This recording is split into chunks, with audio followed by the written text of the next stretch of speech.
গঙ্গা স্নান সেরে আমরা দুপুরে রুমে গিয়ে রেস্ট নিলাম। আর সত্যি বলতে এত টায়ার্ড হয়েছিলাম, কারণ ট্রেনে নীল সবাইকে খুব দুষ্টুমি করিয়েছিল। আর ইন্দ্রকে তো একটুও ঘুমোতে দেয়নি, সত্যি একটুও ওর বাবাকে ঘুমোতে দেয়নি। ওর বাবা প্রচন্ড টায়ার্ড হয়েছিল, আর তাই সবাই একটু বেশিই ঘুমিয়ে পড়েছি।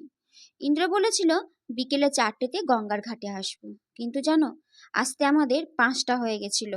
আর সত্যি, আর যেহেতু এত বিকেল হয়ে গেছে, রোদটাও কমে গেছে, একটু তো মন খারাপ করছিল যে ভালো করে একটু রোদটাও পাবো না। কিন্তু কি আর করব, ভাবছি ইস, যদি না ঘুমোতাম ভালোই হতো। যাই হোক, আমার 2 বাবা আর ইন্দ্র তারা বোটের কাছে গিয়ে খোঁজ করছিল কোন বোটটা আমরা নেব।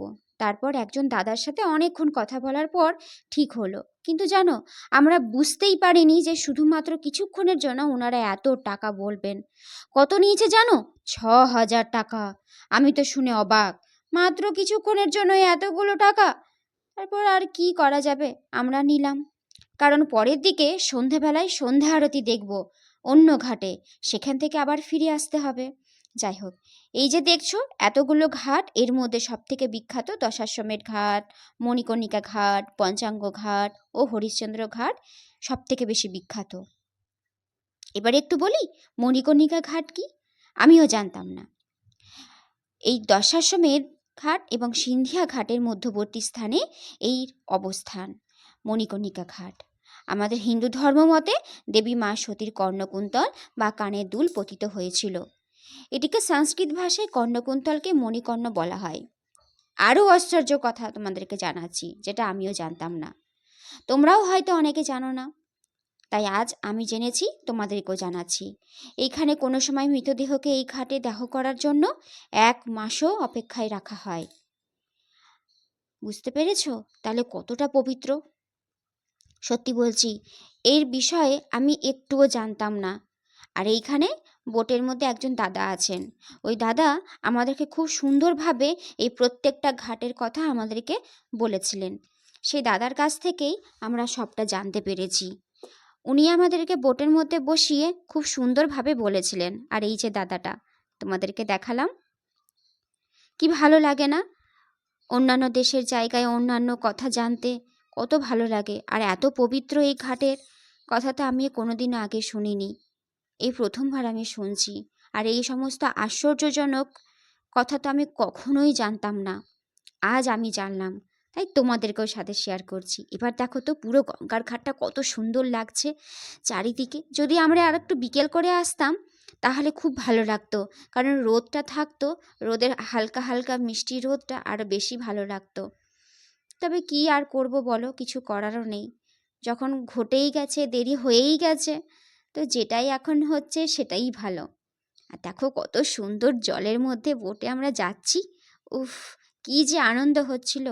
তারপরে আমরা চলে এলাম দশাশ্বমেধ ঘাটে, যেখানে সেই মহা আরতি দেখব বলে চলে এসেছি। আর জানো তো, কিছুদিন আগেই বৃষ্টি হয়েছিল বলে এখানে প্রচুর কাদা হয়ে গেছে, যার কারণে ঘাট থেকে ওপরে আসার সময় অনেক কাদা আমাদের পায়ে আটকে যাচ্ছিল, খুব অস্বস্তি লাগছিল। কিন্তু যাই হোক, আরতি তো দেখবই। তারপরে এক বিশাল ব্যাপার হয়েছিল, এই যে আমরা এখান থেকে উপরে উঠে গেছি, নীলের দাদুন একটা বেলুন কিনলো, আর আমরা একটু বসে আরতি দেখলাম, প্রণাম করলাম। আর সেই বিশাল ব্যাপারটা এই যে তোমাদের সামনে, সেই আরতি, মহা আরতি, যেটা আমি সবসময় টিভিতে ফোনে দেখে এসেছি, আজ আমরা সামনে থেকে দেখছি। কি যে ভালো লাগছে বলে বোঝাতে পারবো না। সবাই একবার বলো, হর হর মহাদেব।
লাগলো আজকের ভিডিওটি অবশ্যই কমেন্টে করে জানিও।